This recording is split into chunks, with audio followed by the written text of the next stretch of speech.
We can ask ChatGPT, what is ML in PL? And we'll get the answer, like this is machine learning in programming languages. Amazing, right? You can Google it, and you'll find no mentions of such thing, like machine learning in programming languages. So you can definitely learn something new from ChatGPT. But OK, let's ask when this conference will take place. Like, we want to make sure to get here in time. And we'll get a very useful advice to just go to the ML in PL conference website and check the date. I mean, obviously, this is why we train those assistants, those chatbots, to get so useful information to just find this information ourselves. So there are problems, right, with ChatGPT or generally with large language models that they hallucinate, they don't know everything, and they don't have the current information. And obviously, we cannot retrain them every day. We cannot retrain them on every possible knowledge that human produced. So there is one simple trick, like clickbait title, to use something called retrieval augmented generation. So the idea is extremely simple. Let's just take this question, when is the next ML in PL conference? Let's Google it, find some top results, for example, this LinkedIn post, and augment the prompt with this information. So we'll just modify the prompt to use the following context to answer the question. We have the context, those documents, passages found by the search engine, and we will pose the question. And obviously, the correct answer will appear. So this is great, but we cannot always use Google. Like, we cannot Google everything. We have some internal documents. We have, I don't know, we are a hospital, and we want to know where I will have the next medical appointment. Obviously, you cannot Google it. Like, or what is the revenue of our Warsaw office? How to deploy some service to our Kubernetes platform, and so on and so on. So there are a lot of information you cannot find in Google, so you have to build your own search engine. So let's focus on that. All in all, we have some documents, we call it passages. Like, we can think of it as paragraphs, like short snippets of text. And let's consider, for example, Wikipedia that is divided into several millions of such passages. And the first thing we do is we actually encode it into a database, and we'll call this database an index. And then we take our question and encode this question as well. And we will use this encoder, encoded question, to find, or as we call it, retrieve, the relevant questions, the relevant, passages. And we'll focus here on recall, so we will make sure to recover as many relevant passages as possible to be sure that we have all of them, or at least one of them that is correct. And the next step will be the re-ranking, where we'll focus on precision. Like, we know that context windows of LLMs are kind of limited. Whether this is like 4,000 tokens, 16,000 tokens, doesn't matter. It is limited. We cannot put everything in there.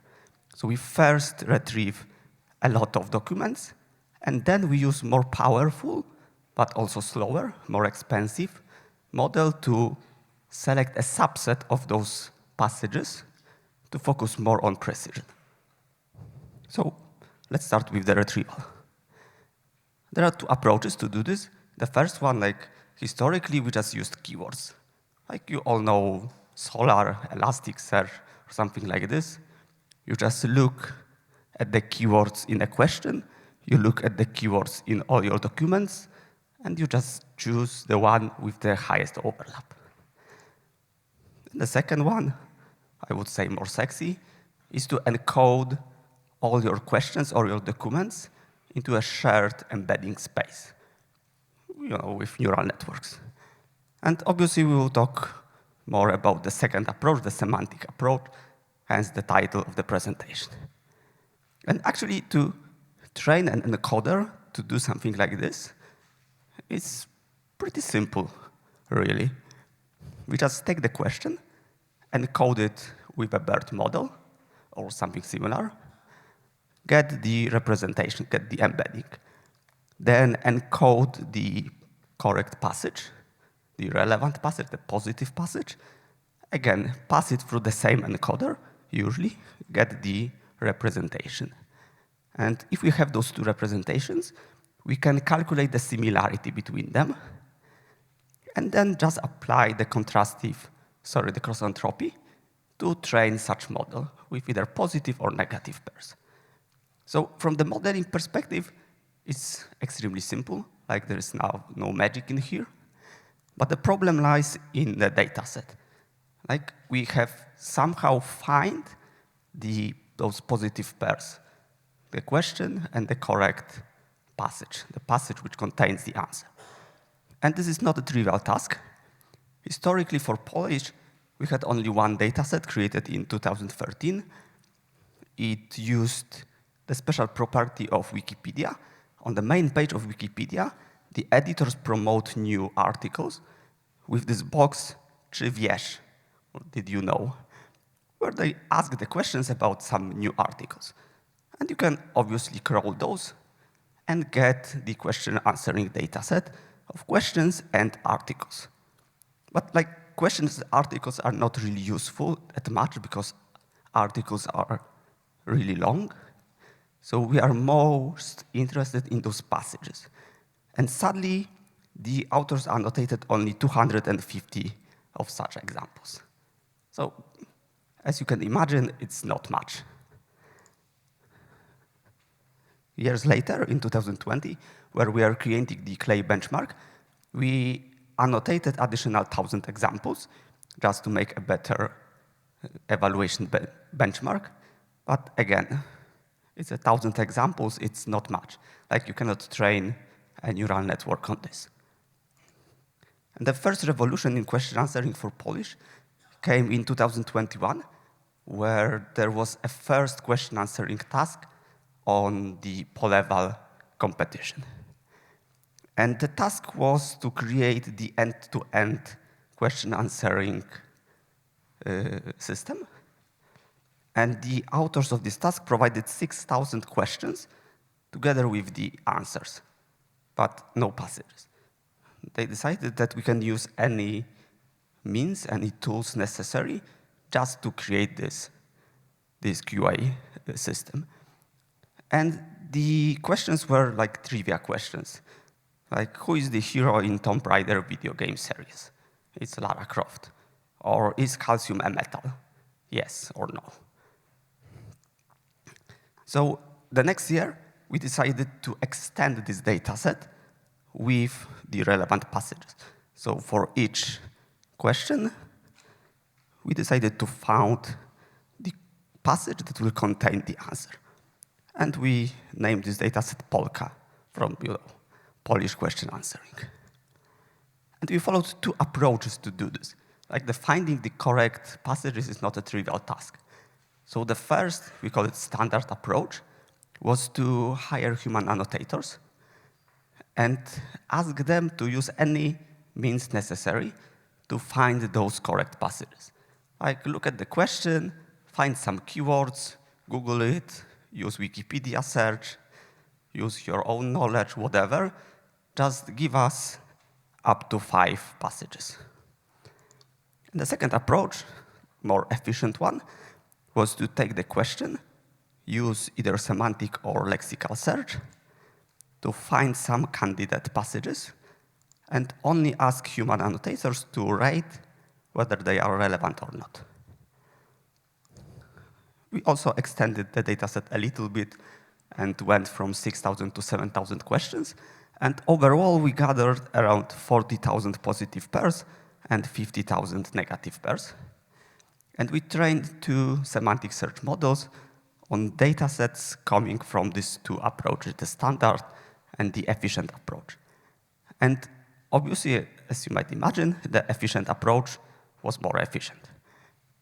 Right? It took only 68 seconds of human time to find the passages for the single question, instead of almost like 5 minutes, 6 minutes. But the other thing was really surprising is that if we collect the data in this efficient way, actually the model trained on those data was more performant. The accuracy at 10 was about 60% compared to 50% if we use this standard approach. So this is surprising, and this is nice property, but it's also terrible if you think about this, because this accuracy is still around 60%. It's not really useful. This model is not really good. And we had no idea how to make it better. I tried to train several models. I failed. And I failed. I decided, OK, let's do something better. Let's just outsource this work, and let's organize another PolEval competition for others to solve this task.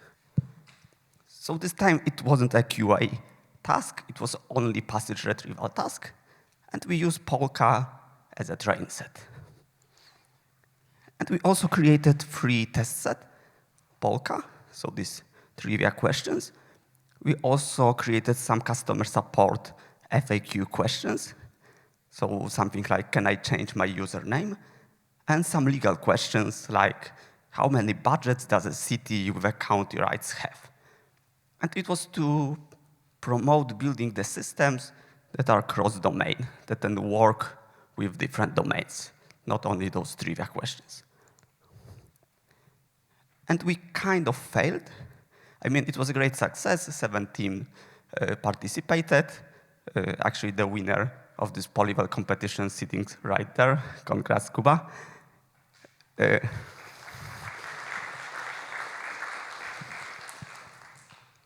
But we kind of failed in this because actually all participants used mostly lexical search. Some of them also augmented their solution with semantic search, and it's called hybrid in here because they used both approaches. But it was not a significant part of their solution. The most important part was actually re-ranking the results. And the most important thing was choosing the right re-ranker, especially this big MT5 re-ranker with 13 billion parameters. You can see that all top 3 participants use this model, and they have significantly higher results. And this is kind of sad, because we failed again to train a good semantic search model for Polish. And there is a reason for that. Basically, this data set we created, it was just too small. You couldn't train a good model on this. So we decided to tackle this and created Małpka. Małpka stands for Massive Automatically Created Polish Question Dataset. And it's actually not a single data set. It's a collection of 14 data sets with over 1 million positive pairs and 7 million negative pairs. And there are different kinds of data sets there. Like for some, we just took popular English data sets, like MS Markov, for example, and we used the machine translation models to translate them into Polish. For some, we just automatically created the data sets, the question passage pairs. For example, taking the passage and asking ChatGPT to create a question for this passage. Or sometimes just used, templates, like looking at the table at Wikipedia of Nobel Prize winners and created a questions like, who won the physics Nobel Prize in 2020? We also extended this GVS dataset because it was originally created 10 years ago, and a lot of new questions appeared on the main page of Wikipedia since then. And we used this dataset, both Polka and Małpka, to create the semantic search model for Polish. We called it Silver Retriever. We learned from the PolEval competition, and we used those large re-ranking models to actually denoise, so clean, our large Małpka dataset to improve the quality of the pairs. And we succeeded in basically beating the lexical search. On the PolEval competition, the lexical search BM25, the best one, scored around 49% in the NDGC score, and our model got 64. So it was quite a success. So speaking about evaluation, there are two more works that are more worth speaking of.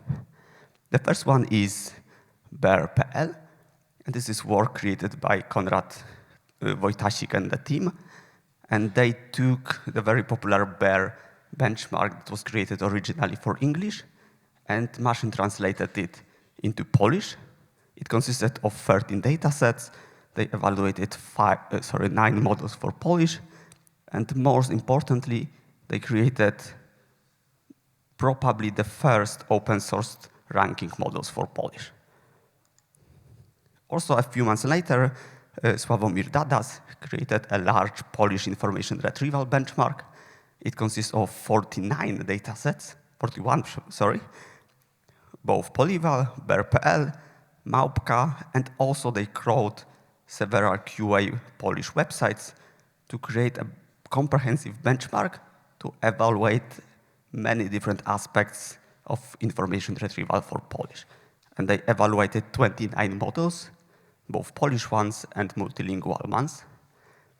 And this is news just from this week, from Tuesday. They released actually 5 semantic search models for Polish in small base and large variants. They started by taking the knowledge distillation from the best performing English model, BGE. So they learned to be as performant as this English model, and then they fine-tuned it on translated MS Marco model. So to sum up, only 4 years ago, in 2019, we had 250 training examples, 0 models, and nothing else. And right now, we have over 1 million training examples, several retrieval, several ranking models, 41 benchmark datasets. So I'm really excited what will happen next year, because the field is moving really fast. Thank you very much.